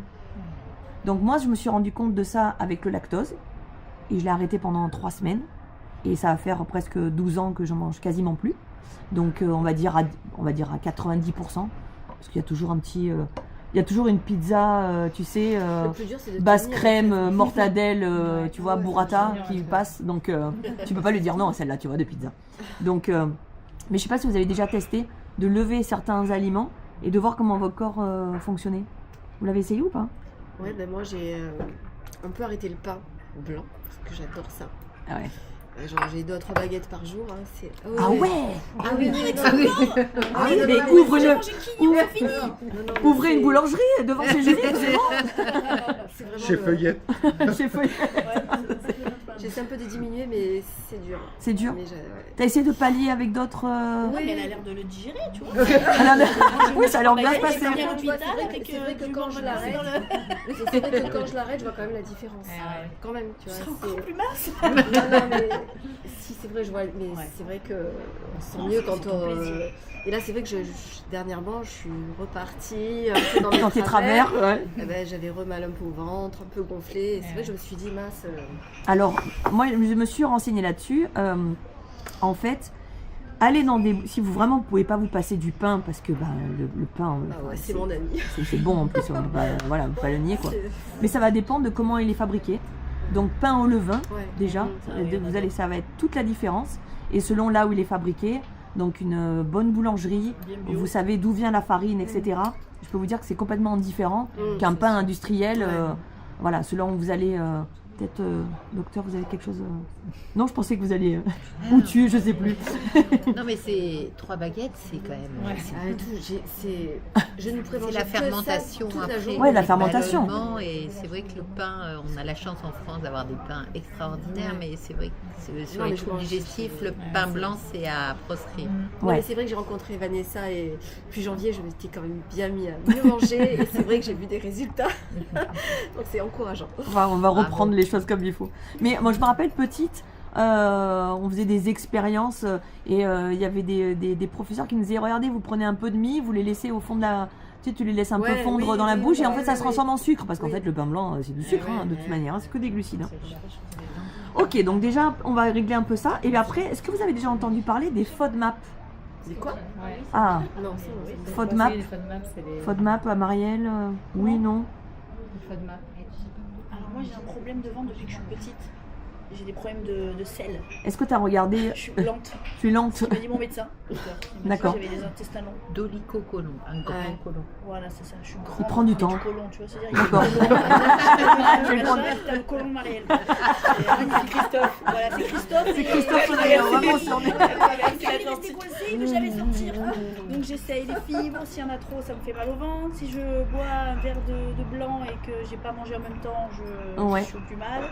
Et en fait, on a fait tous les tests qu'il fallait, tout ce qui était SIBO, tout ça. Et effectivement, il y a un syndrome du côlon irritable. Et c'est comme ça. Alors, est-ce que tu as testé les aliments pauvres en FODMAP? Oui, ça me va très très bien. Bon, il n'y a que le houmous, ou comme je le fais à la maison, parce que j'adore. Je suis une obsédée pour ma peau et pour avoir une belle peau de manger des oméga 3. Donc je crois que je mange une quinzaine, une vingtaine de sardines par semaine et beaucoup d'avocats et beaucoup de houmous maison avec de l'huile d'olive. Parce que ça fait une belle peau. Ouais. C'est très bon pour l'inflammation aussi. Parce que j'ai un syndrome Dis ce que t'as pas, hein. Pour la peau, pour l'inflammation. L'inflammation. Le docteur peut vous le dire, les oméga 3, il y a c'est très bon. Grosse, comment on appelle ça, expérience, non Études. Merci. Il y a de toute manière, on est en carence de tellement de choses qui disent que les oméga 3 couplés avec certaines autres vitamines et le stress aussi de faire baisser son taux de cortisol aiderait énormément à faire baisser les douleurs articulaires et l'inflammation généralisée du corps. Ok, oui, parce qu'il y a le stress oxydatif, ça j'en parlerai dans dans notre émission. C'est important. J'ai testé, effectivement, je valide totalement ce que tu dis, et notamment pour le pain en levain. Là, j'étais au chef à Saint-Tropez, il y a le moulin de, je sais plus, ils sont à Folcarquet, et c'est lui qui fait son propre pain bio, qui meule son blé, et qui le fait au levain avec son vrai levain naturel. Ah oui, ça n'a rien à voir. Je sais pas, je n'ai pas mal au ventre, mon fils il le mange depuis qu'il a 13 ans, c'est que du pain au levain, comme le conseille Vanessa, grillé avec du bon beurre bio, et là on se régale le matin. Ah, voilà, mais il y a le cookie à côté, il est là. Alors du coup, je vais vous donner quelques aliments qui sont riches en FODMAP, donc c'est à faire attention. Et comment on peut pallier à ça? Donc, oignons, ail, pommes, blé, produits laitiers, légumineuses. Ah mince. Ouais. C'est pas bon ça? De quoi? C'est pas bon, ouais. Ah bon, je mange que ça. Moi. Tu manges que quoi? J'adore. J'ai pas entendu. Je mange trop mal. Ben là, et l'oignon, j'en ai pas. Ah ouais. Ça, c'est ce qu'il faut Fais attention, les oignons, etc. Ouais. Avec 3 baguettes de pain. Avec le pain, voilà, t'as le combo, c'est bon quoi. Donc. Ah ça, il faut pas. De quoi? Ah moi j'étais là en mode ok. Non, ça faut un petit peu diminuer. Donc de toute manière, vous allez sur Google, vous tapez FODMAP et il y a FODMAP. FODMAP, et en fait vous allez souvent avoir des tableaux. Et moi j'ai commencé à faire ça quand je fais mes courses. Je me dis, je ne mange que ce qu'il y a dans le tableau vert. D'accord. Et je fais ma petite liste comme ça. Et vraiment là aussi j'ai vu la différence. Parce que ces aliments-là, ça amène le ventre gonflé, un peu d'inconfort et la digestion elle est un peu chaotique. Donc dans les alternatives un peu plus digestes, on va avoir le riz. Qu'est-ce que... J'ai rien vu. T'as vu comme je suis concentrée? Je sais pas ce qui s'est passé au salon. Les micros, oui. Mais tout ce qui va être le riz, banane, courgettes, quinoa, les œufs, là on peut y aller. Donc le mieux, voilà, c'est de soulager certaines choses sans tout supprimer non plus. Mais comme je vous l'ai dit, essayez de jouer ça sur 3 semaines pour votre corps créer aussi une habitude. Après, il y a aussi les intolérances au lactose. Faut quand même le dire. Il y a quand même, moi je m'en suis rendu compte que j'avais beaucoup d'intolérance par rapport à ça, donc j'essaie vraiment de le diminuer parce que ça peut amener des gaz, inconforts qui arrivent très rapidement. Donc essayez de trouver des alternatives sans lactose. Il y en a de plus en plus. Les fromages, privilégier des fromages qui sont affinés, plutôt à pâte dure, etc. Et après, la chèvre, la brebis et tout ça. Et après, tout ce qui est... après, il y a le gluten. Donc il y a les bonnes pâtes et les mauvaises pâtes. On avait discuté la dernière fois. Regardez la couleur des pâtes. Si les pâtes elles sont jaunes, crues, c'est pas bon. Il faut qu'elles soient presque blanches, un peu rugueuses, etc. Je sais pas pourquoi je me touche la peau comme ça. Mais bientôt, je... rugueuse. Et donc à part la maladie cœliaque, où là c'est très compliqué, mais vous pouvez vraiment varier certaines choses justement avec les aliments. Donc on va résumer ça, donc rééquilibrer certaines choses, faites attention à votre sommeil, à vos journées, essayez d'avoir 3 repas à peu près aux mêmes heures. Essayez de l'espacer à peu près de 3 heures, 4 heures entre chaque repas. Essayez de tester les FODMAP aussi. Mangez lentement, ça je sais que c'est compliqué des fois, de bien mastiquer, d'éviter un peu les excès, donc le stress, parce que le ventre c'est le deuxième cerveau. Et puis je pense que on ira beaucoup mieux avec tout ça. On essaie de faire le test. Ouais. Comme ça, après, on pourra monter à la barre comme il faut. On a ça, les gnocchis, justement, de la spiaggia, donc en gorgonzola, donc ça va ou pas? Oui, ça passe. Il n'y a pas de gluten dans la patate. Oui, Il n'y a pas de gluten dans la patata. Ben, normalement, il y a un peu de farine, il y a un petit peu de farine dans les gnocchis.